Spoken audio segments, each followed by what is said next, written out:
தமிழக மக்களே, நாம இன்னைக்கு ஒரு முக்கியமான விஷயத்தை பத்தி தான் பேச போறோம். திமுக மீண்டும் ஆட்சிக்கு வராததற்கான முக்கியமான 3 காரணங்கள் இருக்கு.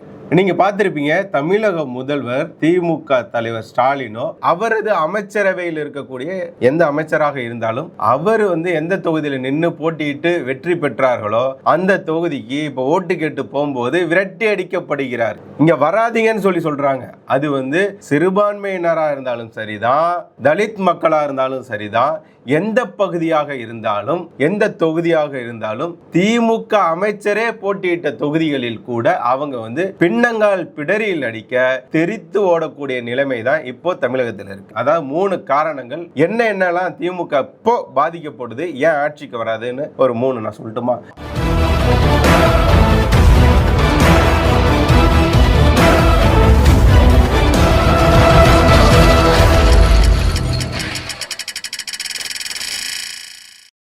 விவசாயிகளுக்கு திமுக செய்த துரோகம், சொன்ன வாக்குறுதி இதுவரை எதையுமே நிறைவேற்றவில்லை. கரும்பு விவசாயிகளுக்கு சொன்ன அந்த ஆதார விலை என்பது இன்ன வரைக்கும் உறுதிப்படுத்தல. அவங்களோட நிலுவைத் தொகையை இன்ன வரைக்கும் வழங்காம இருக்கு. விவசாயிகள் தமிழக முதல்வருக்கு எந்த தொகுதிக்கு, குறிப்பாக டெல்டா மாவட்டங்களுக்கு செல்லும் போதெல்லாம் விவசாயிகள் கருப்பு கொடி காட்டி வருகிறார்கள். திமுகவிற்கு விவசாயிகள் கருப்பு கொடி காட்டுறது, விவசாயிகள் மேலேயே திமுக ஆட்சியில் குண்டா சட்டம் போட்டது, இதெல்லாம் நம்ம பார்த்தோம். விவசாயிகள் மத்தியில் திமுக மேல கடுமையான அதிருப்தி இருக்கிறது. மீண்டும் ஆட்சிக்கு வரக்கூடாது அப்படின்னு சொல்லி விவசாயிகள் நினைக்கிறாங்க, ஆசைப்படுறாங்க. அது மட்டும் இல்லாம அடுத்ததாக பெண்களுக்கு இங்க தமிழ்நாட்டில் குறிப்பா பாதுகாப்பு இல்லாம போச்சு. அது திமுகவினராலேயே பாதுகாப்பு இல்லாம போயிருக்கு. ஞானசேகரன் அண்ணா யூனிவர்சிட்டியில பெண்ணுக்கு கொடுத்த பாலியல் தொல்லை. ஞானசேகரன் யாரு? முன்னாள் திமுக நிர்வாகி. கிருஷ்ணகிரியில பெரிய நாயகம்ன்ற ஒருத்தர் இளைஞரணியை சேர்ந்தவர், திமுக இளைஞரணி நிர்வாகியாக இருந்தவர். அங்க 2.5 வயசு பெண் குழந்தைக்கு அவரால் நடந்த கொடுமை, அதனால அந்த பெண் குழந்தை இறந்து போயிருந்தாங்க.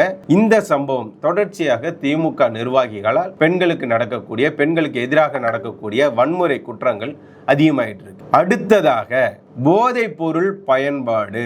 இன்னைக்கு நம்ம பேச போறது இந்த போதைப் பொருள் பயன்பாட்டை பத்தி தான் பேச போறோம். கல்வியில சிறந்தது அப்படின்னா அந்த காலத்துல பாரதியார், திருவள்ளுவர், ஔவையார், சிலப்பதிகாரம் எழுதினது யாரு, மணிமேகலை எழுதினது யாரு, சீவக சிந்தாமணி, பெருங்காப்பியம், ஐம்பெருங்காப்பியம், ஐங்குறுங்காப்பியம், இலக்கணங்கள், கம்ப ராமாயணம் போன்ற பல நூல்கள், இலக்கியங்கள் எழுதின ஔவையார் போன்ற பெரிய பெரிய ஞானிகள்லாம் இருந்த தமிழ்நாடு விடுதலைக்காக போரிட்ட பல மன்னர்கள், பல தலைவர்கள் கொண்ட தமிழ்நாடு. கடாரம் வென்றான், கங்கை கொண்டான், உலகத்தையே கட்டி ஆண்ட மன்னர்கள்லாம் தமிழ்நாட்டில் இருந்தாங்க. ஆனா இப்போ தமிழ்நாடு அப்படின்னா ஒரு கடகார மாநிலம், ஒரு குடிகார மாநிலம் அப்படின்ற பேரு இப்ப எடுத்து வச்சு. இப்போ தமிழ்நாட்டில் ஒரு வார்த்தை சொல்லுவாங்க, வடநாட்டுல இருந்து வந்துட்டான். யாரு? குறிப்பாக இந்த திராவிடர்கள் சொல்லுவாங்க. திராவிட ஆட்சியில, திராவிட மாடல் ஆட்சியில இந்த திராவிடக்காரர்கள் சொல்றாங்க, வடக்கன்ஸ் வந்துட்டான், பொழப்பு தேடிங்க வந்துட்டான் அப்படின்னு இருக்காங்களா. இப்போ சமீபத்தில் பாருங்களேன்,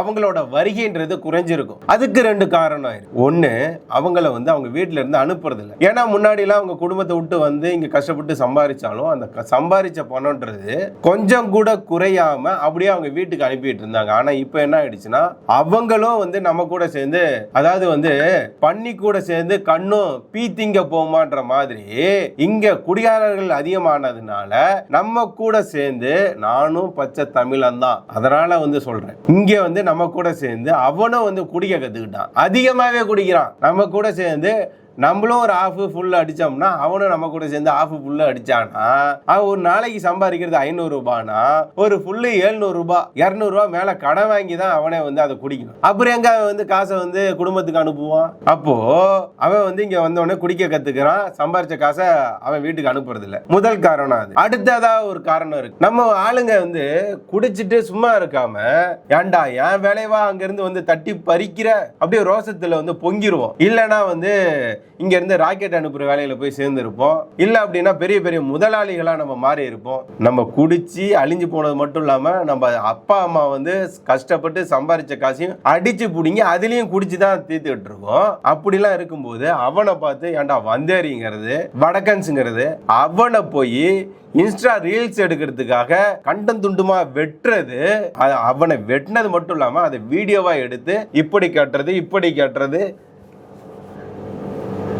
என்னடா இது மெண்டல் தனமா இருக்கு. மெண்டல் தனமா அதெல்லாம் பண்ணி போட்டுட்டு இருக்கோம். அதனால அவன் இங்க வந்தாலும் கஷ்டப்பட்டாலும் குடிக்காம இருந்து காசு அனுப்பணும்னு நினைச்சாலும் அவன் உயிருக்கு இங்க பாதுகாப்பு இல்லாத சூழ்நிலை. ஏன் திருநெல்வேலி பக்கத்துல டீ குடிக்க போகும்போது 7 பேரா 9 பேரா சேர்ந்து 2 வீலர்ல போய் டீ கடையில பெட்ரோல் குண்டு வீசினது மட்டும் இல்லாம, நாங்குநேரி பக்கத்துல நினைக்கிறேன், பெட்ரோல் குண்டு வீசினதுல ஒரு வடமாநில இளைஞரும் வந்து இறந்து போயிருந்தாரு அந்த சம்பவத்துல. அவங்க மேல வெட்டுக்காயமும் இருந்தது. கோயம்புத்தூர்லயும் அதே மாதிரிதான், திருப்பூர்ல அது மாதிரிதான், சென்னையில அந்த ரயில்வே ஸ்டேஷன் பக்கத்துல வச்சு நடந்த சம்பவத்தை நான் முன்னாடி சொல்லியிருந்தேன், சுராஜிக்கு நடந்த சம்பவத்தை சொல்லியிருந்தேன். இந்த மாதிரி வட மாநிலத்தவர்களுக்கு இந்த போதைப் பொருள் தமிழகத்துல கட்டுக்கடங்காம போனதுனால அவங்களுக்கு ஏற்பட்ட 2 சம்பவத்தை நான் சொல்லிட்டேன். அவங்களுக்கு ஏற்பட்ட பாதிப்பு, அவனும் குடிக்க ஆரம்பிச்சிட்டான், நம்ம குடிச்சதுனால அவனுக்கு பாதுகாப்பு இல்லாம போயிடுச்சு அப்படின்றத நான் 2 சொன்னேன். இப்போ இந்த போதைப் பொருள் பயன்பாடு, இந்த போதைப் பொருளால் தமிழ்நாடு எப்படி முடங்கி போயிருக்கிறது. கல்வியில் சிறந்த தமிழ்நாடு அப்படின்னு இருந்த தமிழ்நாடு, ஒரு காலத்துல கையில புத்தகமும் கையுமா இருந்த தமிழ்நாடு, இப்போ போதைப் பொருளை கையில் எடுத்து இருக்கக்கூடிய இளைஞர்கள் வந்து போதைப் பொருளோட சுத்தக்கூடிய ஒரு சூழ்நிலைக்கு மாறி இருக்கு. அப்படின்னா அதுக்கு ஒரே காரணம் திமுக. இதை நான் வந்து 19 சொல்ல விரும்பல, ஆதாரத்தோட நான் சொல்லணும்னு ஆசைப்படுறேன். என்ன நடந்தது முழுமையாக ஆதாரத்தோட இப்ப நான் உங்களுக்கு சொல்றேன். நண்பர்களே, நான் சொல்றதை தெளிவா கேட்டுக்கோங்க. 2021 போதைப் பொருள் பயன்பாடு, அந்த போதைப் பொருள் சம்பவம்ன்றது 6080 இருந்தது. அதன் பிறகாக 2022 அது 10,000 தாண்டி உள்ளது. இது என்ன சொல்ல வருது? இது பயன்பாடுன்றது அதிகமா இருக்கு, போதைப் பொருள் வழக்கு என்பது கூடி இருக்கு அப்படின்றதை விட 50% அதிகரித்துள்ளது. இதுதான் திராவிட மாடலில் தமிழ்நாட்டுக்கு கிடைத்த மாபெரும் வெற்றி சாதனை. ஐயோ, கைதட்டி கொண்டாடணுமையா, கொண்டாடணும். அடுத்ததா 40% கிராமப்புற பெண்களா இருந்தாலும் சரி, நகரத்தில் இருக்கக்கூடிய பெண்களா இருந்தாலும் சரி, 40% வரைக்கும் இந்த மதுவால குடிச்சு அழிஞ்சு போனது கணவர்கள், வேலைக்கு போகாத சூழ்நிலை, இறந்து போன சூழ்நிலை. இதனால 40% பெண்கள் அந்த குடும்ப பாரத்தை தான் தலையில சுமந்துக்கிட்டு அவங்க வேலைக்கு போறாங்க, பிள்ளைங்களை பாத்துக்கிறாங்க, படிக்க வைக்கிறாங்க, குடும்ப செலவை பாத்துக்கிறாங்க. அவன் குடிக்கிறதுக்கும் அவங்க கொடுக்கறது இல்ல, அவனுங்களே புடுங்கிட்டும் போயிடுறானுங்க. 40% பெண்கள் ரொம்ப கொடுமையா அனுபவிச்சுட்டு இருக்காங்க தமிழ்நாட்டுல. ஏன்? இந்த மதுவால. இந்த கனிமொழி இருக்காங்கல்ல, கனிமொழி அவங்க முன்னாடி சொல்லி இருந்தாங்க, நாங்க ஆட்சிக்கு வந்தா மது கடைகளை குறைப்போம், மது கடைகள் இல்லாம ஆக்குவோம், மது ஆலைகளை மூடுவோம், எங்க கட்சியை சார்ந்த, எங்க கட்சி கூட்டணியை சார்ந்த நிர்வாகிகள் வைத்திருக்கக்கூடிய மது ஆலைகள் எல்லாம் மூடப்படும் சொன்னாங்க. வாக்குறுதி கொடுத்தாங்க, வாக்குறுதி. அப்புறம் தேர்தல் வாக்குறுதியா கூட கருணாநிதி அவர்கள் சொன்னாரு, நாங்க ஜெயிச்சு ஆட்சிக்கு வந்த உடனே முதல் கையெழுத்து மது கடைகள் மூடப்படும். ஸ்டாலின் அவர்கள் சொன்னாரு, நாங்க ஜெயிச்சு வந்த உடனே முதல் கையெழுத்து மதுக்கடைகள் மூடப்படும். அப்புறம் அவங்க தங்கச்சி சொன்னாங்க, நாங்க வெற்றி பெற்று வந்தவுடன் முதல் கையெழுத்து மதுக்கடைகள் மூடப்படும் அப்படின்னாங்க. 3 தலைமுறை, கருணாநிதி, ஸ்டாலின், உதயநிதி, 3 தலைமுறை அரசியலுக்கு வந்தும் இதுவரை முதல் கையெழுத்தே போடல. அப்படின்னா நீங்க என்ன ஆட்சிக்கு செஞ்சு பண்ணீங்கன்னு புரியல. ஒத்த மதுக்கடையை மூடி இருக்கீங்களா? ஒரு மதுக்கடையை அப்படி ஒண்ணு மூடி இருந்தா அதற்கு பதிலாக எத்தனை மதுக்கடைகளை திறந்திருக்கீங்க? கனிமொழி அவர்கள் வாய் கூசாம மேடையில இருந்து பேசினாங்க, தமிழ்நாட்டில் இளம் விதவைகள் வந்து அதிகமா இருக்காங்க, இதற்கு முதல் காரணம் மதுக்கடைகள், நாங்க வந்தோடனே மதுக்கடைகளை மூடிடுவோம் அப்படின்னீங்க. ஆனா நீங்க என்ன பண்ணீங்க? பெண்களுக்கு தாலிக்கு தங்கம் கொடுக்கிற திட்டத்தை நிறுத்தி மதுக்கடைகளை மூடல. இப்போ மது குடிச்சு இறந்து போற இளைஞர்கள், அதாவது வந்து கணவர்கள் எண்ணிக்கை குறைஞ்சு போச்சா? இளம் விதவைகள் குறைந்து விட்டார்களா உங்க ஆட்சியில அப்படின்னு சொல்லி டெல்லியில வச்சு கனிமொழி அவர்கள்ட்ட நிருபர்கள் கேள்வி கேட்கும் போது பித்தான்னு வெட்ட போற ஆடு மாதிரி முழிச்சிட்டு வெளியே கிளம்பிட்டாங்க. அடுத்த ஒரு முறை சரி அன்னைக்கு வந்து தப்பிச்சிட்டாங்க, இனிமேல் நம்ம மாட்டோம்டா அப்படின்னு. ஏன் அப்படின்னா தமிழ்நாட்டில் இருக்கோம், எல்லாம் நம்மளோட அடிமை ஊடகங்கள் தானே, 200 ரூபாய்க்கு விலை போன ஊடகங்கள் தானே, யாரும் நம்மகிட்ட கேள்வி கேட்க மாட்டாங்க அப்படின்னு சொல்லி தைரியமா உட்கார்ந்து இருக்கும் போது அப்படிலாம் விட்டுற மாட்டோம். எல்லாம் உங்க அடிமை கிடையாது, நாங்க உண்மையான 4வது தூண், நாங்க யாருக்கும் பயப்பட மாட்டோம், நாங்க மக்களுக்கு என்ன தேவையோ அதை கேட்போம் அப்படின்னு சொல்லி சில செய்தியாளர்கள், பத்திரிகை நிறுவனங்கள்லாம் இருக்கு, ஊடகத்தை சார்ந்தவர்கள்லாம் இருக்காங்க. அதனாலதான் இன்னும் தமிழ்நாட்டில் திமுக ஆட்சியில் நடக்கக்கூடிய குறைகள்லாம் நமக்கு தெரிய வருது. அவங்களுக்கு வந்து மாபெரும் நன்றி தெரிவிச்சு. தமிழ்நாட்டில் கனிமொழி அவர்கள்ட்ட வந்து ஒரு செய்தியாளர் வந்து கேள்வி கேட்கிறாங்க. மதுக்கடைகளை வந்து நீங்க ஆட்சிக்கு வந்த பிறகு வந்து மூடுவோம் சொன்னீங்களே, என்ன ஆச்சு, என்ன மேடம் ஆச்சு, என்ன அங்கிள் சார் அப்படின்னு கேள்வி கேட்கும் போது அவங்க வந்து சொல்றாங்க, நாங்க அப்படி வாக்குறுதி கொடுத்தோமா, கொடுக்கலையே, மக்களும் கோரிக்கை வைக்கலையே மதுக்கடைகளை மூடணும்னு சொல்லி அப்படின்றாங்க. ஏங்க மக்கள் சொல்லணுமா, நீங்களே சொன்னீங்க தானே, வாக்குறுதி கொடுத்தீங்க தானேங்க, அந்த வாக்குறுதி எங்கெங்க போச்சு, வடையை சுட்டு படிச்சு வைக்கிறது பயன்படுத்திக்கிட்டீங்களா அந்த வாக்குறுதி பேப்பர்லாம் என்ன பண்ணீங்க? இதுல மக்களே குறிப்பா பாத்தீங்களா, இந்த முறை வாக்குறுதியில மதுக்கடைகளை மூடுவோம்னு சொல்லி இருக்காங்களா, கஞ்சா இல்லாத மாநிலமாக தமிழ்நாட்டை உருவாக்குவோம் சொல்லி இருக்காங்களா, இளைஞர்களுக்கு வேலை வாய்ப்பை உறுதிப்படுத்துவோம் சொல்லி இருக்காங்களா? இந்த தள்ளுபடி அந்த வீர வெங்காயத்தை எல்லாம் தூக்கி போடுங்க. நாம உயிரோடு இருந்தாதான் நம்ம ஆண்டு அனுபவிக்க காசு தேவை, பொருள் தேவை, சொத்து தேவை. நாம உயிரோடையே இருக்க மாட்டோன்ற ஒரு நிலைமை வந்துச்சுன்னா இவங்க கொடுக்கிற இலவசத்தை என்ன பணத்துக்குள்ள வச்சு புதைக்கிறதுக்காக தேவைப்பட போகுது. சில பேர்லாம் வந்து வெள்ளம் பிடிக்கும், புகையில போடுவாங்க, சரக்கு அடிப்பாங்க அப்படின்னு சொல்லிட்டு அவங்க இறந்து போன பிறகு அவங்க புதைக்குழியில வந்து போட்டு மூடுவாங்க, ஆவியா வந்து அதை எடுத்துப்பாங்க அப்படின்ட்டு. அந்த மாதிரி நம்ம ஏதாவது வாங்கி வச்சுக்கிட்டு என்ன பண்ண போறோம்? நிம்மதியா பெண் வந்து வீட்டை விட்டு வெளியே கதவு திறந்து வெளியே வர முடியல, பாதுகாப்பு இல்லாத சூழ்நிலை, பேருந்துல பாதுகாப்பா ஏறி பயணம் பண்ண முடியல, பேருந்து வசதியும் சரியில்லை, சாலை வசதியும் சரியில்லை, கட்டிடங்களோ மருத்துவ உபகரணங்களோ சரியில்லாம இருக்கு, குழந்தைக்கு எலி கடிக்கிற சம்பவத்தை எல்லாம் நம்ம பாக்குறோம், இன்குபேட்டர் இது சரியில்லை, ஹாஸ்பிட்டல்ல கஞ்சா செடி இருந்தது ஸ்டான்லி மருத்துவமனையில, இவ்வளவு உயர்த்து இருந்ததுன்னு புடிங்க போட்டு இது எப்படி வந்ததுன்னு சொல்லி எடுத்துட்டு போயிருக்காங்க. இந்த மாதிரி இருக்கு தமிழ்நாடு, பாதுகாப்பு இல்லாம இருக்கு, போதைப் பொருள் பயன்பாடுன்றது அதிகமா இருக்கு. நீங்க முன்னாடி எல்லாம் கேள்விப்பட்டிருப்பீங்க, எப்பா அவன் வந்து குடிகாரன் அப்படிம்பாங்க, இது ஊருக்கே ஒருத்தர் 2 பேர், இப்ப வீட்டுல ஒருத்தர் 2 பேர் குடிக்காம இருந்தாலே பெரிய விஷயமா இருக்கா? கஞ்சான்றது முன்னெல்லாம் நீங்க இந்த வார்த்தை கேட்டிருக்கீங்களா, கஞ்சா அப்படின்னு, இந்த போதை சாக்லேட், கஞ்சா சாக்லேட், வடை இதெல்லாம் கேள்விப்பட்டிருக்கீங்களா? ஆனா திமுக ஆட்சிக்கு வந்த பிறகு எத்தனை புதிய வார்த்தைகளை நம்ம கேட்டுட்டு இருக்கோம். இப்படி இல்லாமடா போதைப் பொருள் இருக்கு, பயன்படுத்த முடியும், பயன்பாடு இருக்கு.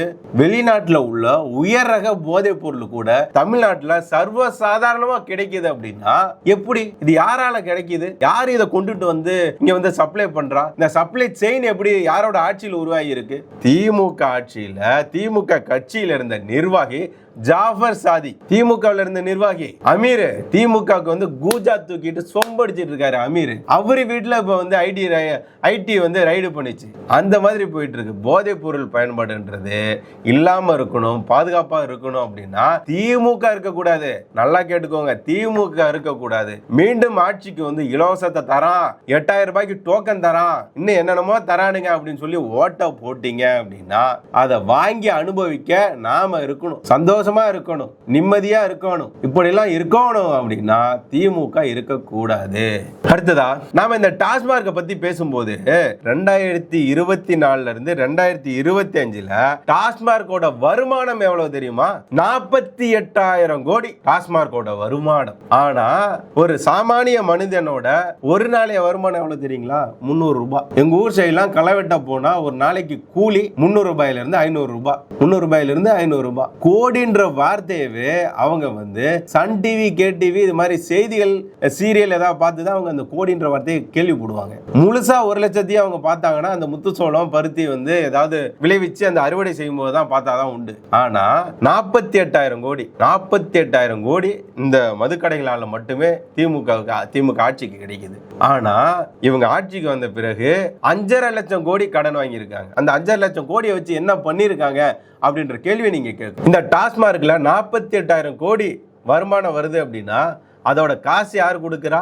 உங்க குடும்பத்தில இருந்து, எங்க குடும்பத்தில இருந்து, தமிழ்நாட்டு மக்கள் தானே கொடுத்துட்டு இருக்கோம். அந்த 48,000 கோடி அள்ளி கொடுத்துட்டு இருக்கோம். தான் உடம்பை கெடுத்துக்கிட்டு திமுக அரசுக்கு வருமானத்தை அள்ளி கொடுத்துட்டு இருக்கோம். இந்த திமுக ஆட்சியில டாஸ்மார்க்கு முக்கியத்துவம் கொடுக்கறாங்களா இல்ல வந்து அரசு பள்ளிகளுக்கு முக்கியத்துவம் கொடுக்கறாங்களா அப்படின்னு கேட்டா இப்ப பதில் நீங்களே சொல்லுங்க, நான் பதில் சொல்றேன். நான் கேள்வி கேட்கிறேன். 14,000 நபர்களுக்கு ஒரு மதுக்கடை, 31,000 அப்படியே டபுள், 31,000 பேருக்கு ஒரு அரசு பள்ளி, 14 14,000 பேருக்கு ஒரு மதுக்கடை. பாத்தீங்களா திமுக அரசு எதுக்கு முக்கியத்துவம் கொடுக்குது அப்படின்னு. அடுத்ததா பாருங்க, திமுக ஆட்சிக்கு வந்த பிறகு எத்தனை அரசு பள்ளிகளை மூடி இருக்கு, எத்தனை டாஸ்மாக் கடைகளை மூடி இருக்கு. இந்த புள்ளி விவரம் நான் சொல்லாமலே உங்களுக்கு அதிகப்படியாக அரசு பள்ளிகளை மூடி இருக்கு. படிக்க மாணவர்கள் இல்ல, பாடம் சொல்லி தர ஆசிரியர்கள் இல்ல, அரசு அந்த பள்ளிக்கூட கட்டிடங்கள்ன்றது சரியில்லை, மேற்கூரை பேந்து விழுவுது, அழுகிய முட்டை கொடுக்குறோம், புழு உள்ள அரிசியை கொடுத்தோம், காம்பவுண்ட் சுவர் வந்து மேலே விழுந்து போச்சு. இந்த மாதிரியான சம்பவங்கள்லாம் அரசு பள்ளியில நடந்துட்டு இருக்கு. ஆனா பிரைவேட் பள்ளிகள் மட்டும் எண்ணிக்கை அதிகமாயிட்டே இருக்கு. அதுக்கு படிக்கிறதுக்கு எங்க இருந்து வராங்க மாணவர்கள்? அதற்கான ஆசிரியர்கள் எப்படி வராங்க? அது எனக்கு பெரிய புதிராவே இருக்கு. மதுக்கடைகளை திறந்து அரசு பள்ளிகளை மூடிய இந்த திமுக நமக்கு வேணுமா அப்படின்னு சொல்லி மக்களே நீங்க முடிவு பண்ணுங்க. சரி, குடிச்சிட்டு இருக்காங்க, காசு செலவாகுது.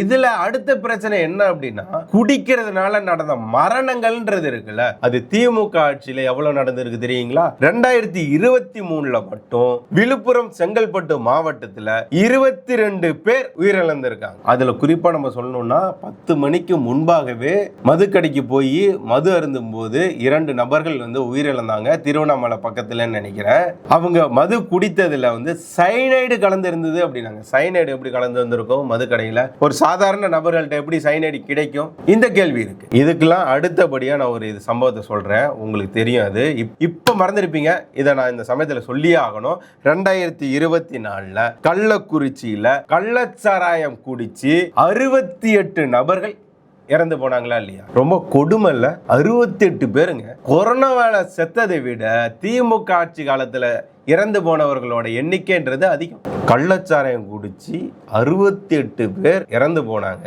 அதுக்கு திமுக எடுத்த நடவடிக்கை என்ன? கள்ளச்சாராயம் காசுன நபரு குட்டின்னு வரும், ஏதோ அம்மு குட்டியோ பொம்மு குட்டியோ ஏதோ ஒரு கண்ணு குட்டின்னு நினைக்கிறேன், அவருக்கும் சேர்த்து காசு கொடுக்க போனாங்க, பாதிக்கப்பட்டவர்னு சொல்லி.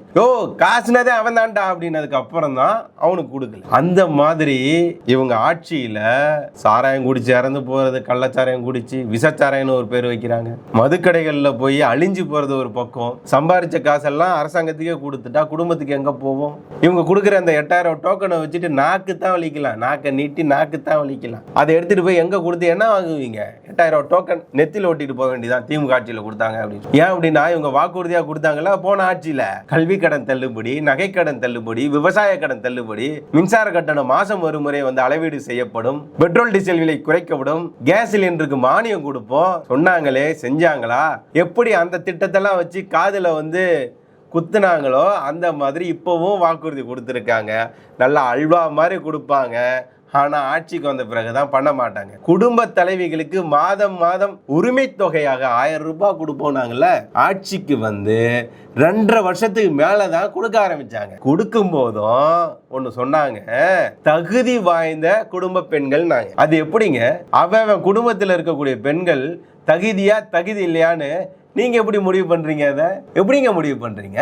இப்போ உங்க வீட்டுல இருக்கக்கூடிய பெண்ணுக்கு அந்த உரிமை தொகை கிடைக்கல அப்படின்னா அவங்க குடும்ப தலைவியாக இருக்க தகுதி இல்லாதவங்களா? அப்ப பாருங்க, அப்ப கொடுக்காம விட்ட 2.5 வருஷத்துக்கு சேர்த்தும் கொடுக்கல, கொடுத்துருக்கணும்ல. ஆட்சி முடிய போகுதுன்னு உடனே திரும்ப ஆட்சிக்கு வரமாட்டோன்ற பயத்துல 5,000 ரூபாய் அப்படியே போட்டாங்களா அக்கௌண்ட்டுக்கு, நம்ம அப்படியே ஓட்ட தூக்கி அவங்களுக்கு போட்டுருவோமா லட்டு மாதிரி போடாதீங்க. பாவம், ஏற்கனவே ஸ்டாலின் அவர்கள் வந்து முடியாம இருக்கிறாரு. அதாவது வந்து மருத்துவமனைக்கு அடிக்கடி போயிட்டு வந்துட்டு இருக்கிறாரு. அவர் நல்லா இருக்கணும், அவர் வந்து குடும்பத்தோட இருக்கணும், சந்தோஷமா இருக்கணும் தான் நம்மளும் நினைக்கிறோம். அவர் குடும்பத்தோட நிம்மதியா இருக்கணும் அப்படின்னா பாவங்க, நம்ம கஷ்டத்தை ஏன் அவர் தலையில தூக்கி போடணும்? அவர் தலையில ஏன் தூக்கி போடணும்? பூவை தூக்கி போட்டா கூட அவர் தலையை வந்து தாங்கிக்க முடிய மாட்டேங்குது. அப்படி இருக்கும்போது அவர் கட்சி துண்டை தூக்கி போட்டா கூட தூக்கி வீசுறாரு தலையில போட்டதுன்னா. அந்த அளவுக்கு அவர் தலை பாரம் தாங்க முடியாம இருக்கிறாரு. அவர்கிட்ட மேலும் பாரத்தை நீங்க கொடுக்குறீங்க, தயவு செஞ்சு கொடுக்காதீங்க. அதனாலதான் அவரோட பையனை கொண்டுட்டு வரணும்னு ஆசைப்படுறாராம் அடுத்த தமிழக முதல்வரா. தயவு செஞ்சு கொடுக்காதீங்க. பாவம், அவருக்குமே வந்து என்னன்னா சினிமாவுக்கு போகணும், ஏதாவது நல்லா டான்ஸ் பண்ணணும், அந்த மாதிரி அவர் ஆசைப்படுறாரு. அவர்கிட்ட போய் தமிழ்நாட்டோட கஷ்டத்தை கொடுக்காதீங்க, வேணாம் விட்டுருங்க. மேலும் மேலும் அவர் கஷ்டத்தை கொடுக்காதீங்க, துன்பத்தை கொடுக்காதீங்க. இவ்வளவு கஷ்டங்கள் இருக்குல்ல, நான் இப்போ இவ்வளவு சொன்னேன்ல, போதைப் பொருள் அந்த இதெல்லாம் சொன்னேன்ல, இதுல நம்ம அடுத்ததா பார்க்க வேண்டியது, தமிழ்நாட்டில் கஞ்சா செடி ஸ்டான்லி மருத்துவமனையிலே இருந்தது, பிடிங்கிட்டு போனாங்கன்னு நான் சொன்னேன்னா, அதற்கு முன்பாக தான் சில தினங்களுக்கு ஒரு 2 நாளைக்கு முன்னாடி இந்த அமைச்சர் இருக்காருல்ல மா சுப்பிரமணியன், ஆக பெரும் அமைச்சர் ஐயா, அவர் வந்து ஒரு வார்த்தை சொல்றாருங்க, தமிழ்நாட்டில் 0% கஞ்சான்றது இங்க கிடையாது, கஞ்சா புழக்கம் ஐயோ இல்லைங்க, யார் சொன்னது கஞ்சான்னு அப்படின்னு சொல்லி அவர் கோவப்படுறாரு. சொன்ன ஒரு 2 நாளையிலேயே ஸ்டான்லி மருத்துவமனை அரசு மருத்துவமனையில இருந்து பிடிங்கிட்டு போனாங்க. அப்புறம் அந்த ஞானசேகரன் கூட உட்காந்து இவர் தான் சோறு தின்னாரு. யார் அந்த சாருன்ற கேள்விக்கு இன்னும் பதில் கிடைக்காம இருக்கு. அதெல்லாம் ஏன்ட கேட்கக்கூடாது. அதை கண்டுபிடிக்க வேண்டியது திமுக அரசு, தமிழக அரசோட கடமை, தமிழக காவல்துறையோட கடமை. யார் அந்த சார், யார் அந்த தம்பி, யார் அந்த அதிகாரி, இந்த கேள்விக்கெல்லாம் பதில் கிடைக்கணும் அப்படின்னா ஆட்சி மாறினா மட்டும்தான் அந்த காட்சி மாறும், பதில் கிடைக்கும். இல்ல அப்படின்னா இப்ப இந்த கேள்விலாம் இருக்குல்ல, அந்த மாதிரி இன்னும் பல கேள்விகள் அடுத்த ஆட்சி வந்ததுன்னா அவங்க தலைமையில அந்த கேள்விக்கு பதில் கிடைக்கணும்ன்றது இருந்தாலும் அந்த கேள்வியில யார் பாதிக்கப்பட போறா, யாரோட குடும்பம் பாதிக்கப்பட போகுது அப்படின்றத பார்க்கும். இப்போ அவர் அந்த 0% கஞ்சான்னு சொன்னார்ல, அதுக்கு நம்ம வருவோம். 0 கஞ்சா அப்படின்றாருல்ல, ஆனா உண்மை என்ன தெரியுங்களா? ஒரே வருஷத்துல 40,000 இருந்து 1,40,000 வரை போதைப் பொருள் மாத்திரைன்றதுல போதை மாத்திரை அது பிடிபடும் எண்ணிக்கைன்றது இவ்வளவு உயர்ந்திருக்கிறது. ஆனா தமிழ்நாட்டில் 0% கஞ்சான்றாரு. அந்த மாத்திரை நார்கோட்டிக் மாத்திரை, போதைப் பொருள் மாத்திரைன்றது பிடிபடுறது 40,000 இருந்து ஒரே வருஷத்துல 1,40,000 இந்த பிடிபடுதல் எண்ணிக்கைன்றது அதிகமாக இருக்கு. அப்படின்னா இவங்க பிடிச்சது மட்டும்தான் எவ்வளவு, அது பிடிச்சது போக மீதி தான் அங்கங்க கிடைச்சிட்டு இருக்கு, அங்கங்க தாராளமா கிடைச்சிட்டு இருக்கு. அப்படின்னா இந்த திமுக ஆட்சியில போதைப் பொருள் பயன்பாடு புழக்கம் எந்த அளவுக்கு உயர்ந்திருக்கு அப்படின்னு சொல்லி நீங்க பார்க்கணும். இதுல இந்த திமுக அரசாங்கம் இந்த போதைப் பொருள் கட்டுப்படுத்துறதுக்கு என்ன நடவடிக்கை எடுத்துச்சு? இளைஞர்கள் பயன்படுத்துவதை கட்டுப்படுத்த தடுக்க என்ன நடவடிக்கை எடுத்தது? ஸ்டாலின் அவர்கள் ஒரு வீடியோ போட்டார். இளைஞர்களே போதையின் பின்னால் பாதையில் செல்லாதீங்க அப்படின்னாரு. அதனால நின்னுட்டாங்களா? ஸ்டாலின் அவரோட வீடியோ பார்த்துட்டு ஐயோ நம்மளுடைய முதல்வர் சொல்லிட்டாரு, இனிமேல் நம்ம போதைப் பொருள் எடுத்துக்கூடாதுன்னு ஏதாவது ஒருத்தர் இனிமேல் நான் போதைப் பொருள் எடுத்துக்க மாட்டேன் அப்படின்னு சொல்லி ஸ்டாலின் அவர்கள் வீடியோவை பார்த்து நான் நிறுத்திட்டேன் அப்படின்னு சொல்லி யாராவது ஒருத்தங்க நிறுத்தியிருப்பாங்களா? சும்மா விளம்பரம் மட்டும் தான் பண்ணிட்டு இருக்கு இந்த திராவிட மாடல் அரசாங்கம். போதைப் பொருளை கட்டுப்படுத்துறதுக்கோ போதைப் பொருள் பயன்பாட்டை கட்டுப்படுத்துவதற்கோ இதுவரை ஒரு திட்டமோ ஒரு நடவடிக்கையோ எதுவுமே எடுக்கல இந்த திமுக அரசாங்கம். ஆகவே தமிழக மக்களே நோ சொல்லுங்க. போதைப் பொருளுக்கு நோ, போதைப் பொருள் பயன்பாட்டுக்கு நோ. திமுக மீண்டும் ஆட்சிக்கு வருமா அப்படின்னா நோ. இத சொல்லுங்க. அடுத்ததாக அமைய போற ஆட்சி நமக்கான ஆட்சி, தமிழகத்திற்கான நல்லாட்சி அமையணும் அப்படின்னா, தமிழக மக்களுக்கு விடுதலை கிடைக்கணும், போதைப் பொருள் பழக்கத்திலிருந்து விடுதலை கிடைக்கணும் அப்படின்னா, இளைஞர்களுக்கு வேலைவாய்ப்பு உறுதி செய்யணும் அப்படின்னா, நாமெல்லாம் பாதுகாப்பா சுதந்திரமா சந்தோஷமா வெளியே வெற்றி நடை போட வேண்டும் அப்படின்னா இந்த விடியல் ஆட்சிக்கு ஒன்றும் பண்ண வேண்டாம்.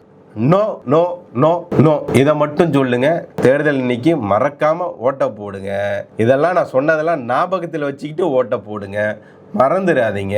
இந்த விஷயம் நல்ல விஷயமா இருக்கு அப்படின்னு நீங்க நினைச்சீங்கன்னா, இந்த வீடியோ பார்த்து ஒரு 2 பேர் திருந்துவான்னு நீங்க நினைச்சீங்கன்னா, தமிழ்நாட்டு மேல அக்கறையா இருக்கிற திருந்துவாங்கன்னு நீங்க நினைச்சீங்கன்னா, தயவு செஞ்சு இந்த வீடியோ 2 பேருக்கு அனுப்பி வைங்க. நன்றி.